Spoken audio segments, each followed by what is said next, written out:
जादुई आम। रुद्रपुर नाम का एक गांव था जहां शांति नाम की एक बूढ़ी महिला रहा करती थी। शांति ने अपना जीवन बहुत ही गरीबी में जिया था और खेती करके अपने बच्चों का पालन पोषण किया था। उसके बड़े बेटे का नाम था राजू और मंझले बेटे का नाम था बिरजू। दोनों शहर में रहा करते थे और छुट्टियां मनाने अभी अपनी माँ के पास आए थे गाँव में। उसका एक छोटा बेटा भी था, भोला, जो कि सच में बहुत भोला था और बहुत ही नेक दिल था और वो खेती किया करता था। अगले ही दिन वो दोनों प्लान बनाते हैं कि वो सारी ज़मीन हड़प लेंगे और शहर भाग जाएंगे। वो दोनों नकली पेपर तैयार करते हैं और अपनी माँ के पास जाते हैं।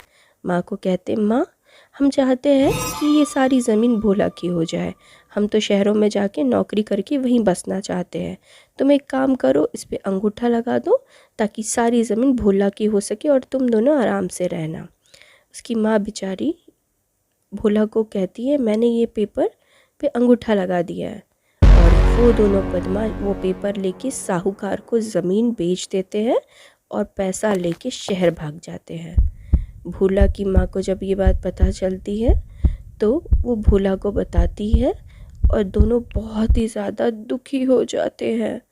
भोला कहता है, माँ, मुझे तो यकीन ही नहीं हो रहा है दोनों भैया हमारे साथ ऐसा कर सकते हैं। और दुखी होके भोला अपनी खेतों की ओर निकल पड़ता है, आखिरी बार अपने खेतों को देखने के लिए। बुझे मन से बहुत ही ज़्यादा दुखी था वो। भोला कहता है, मेरे भाइयों ने मेरी मेहनत से उपजाई वाली सारी फसल, मेरी प्यारी ज़मीन छीन ली। अब मैं क्या करूँगा, कहाँ जाऊँगा, कैसे अपनी माँ को सहारा दूँगा। दूर उसे एक आम का पेड़ दिखाई देता है खेतों के पास। वो कहता है, चलो थोड़े से आम तोड़ लेता हूँ और इन्हें घर ले जाता हूँ, बाद में सोचा जाएगा क्या किया जाए।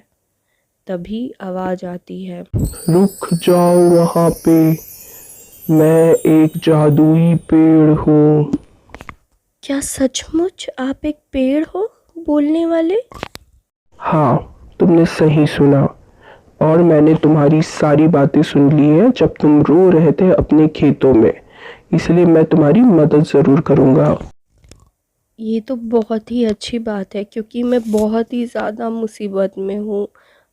आप मेरी मदद करिए। मैं तुम्हें 3 आम दूँगा, जिससे तुम कोई भी अपनी 2 इच्छाएँ पूरी कर सकते हो। और ये जादुई आम है, तो सोच समझ के माँगना, समझे?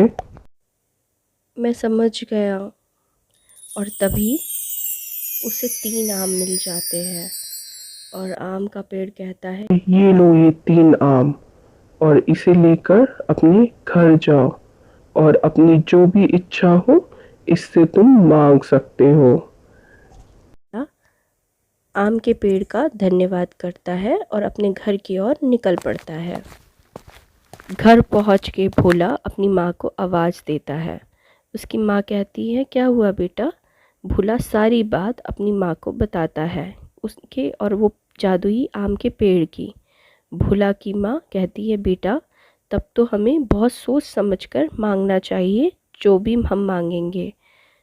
तब भोला और उसकी माँ थोड़ा सोचने लग जाते हैं और भोला कहता है, माँ, मैंने सोच लिया है।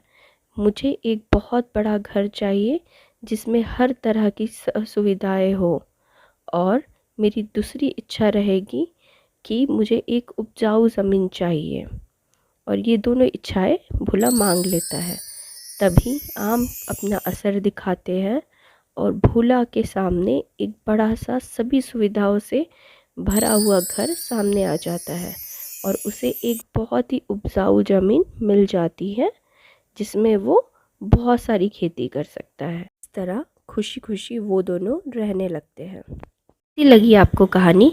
सब्सक्राइब करिए, लाइक करिए, शेयर और बेल आइकन दबाना मत भूलिए। थैंक यू दोस्तों।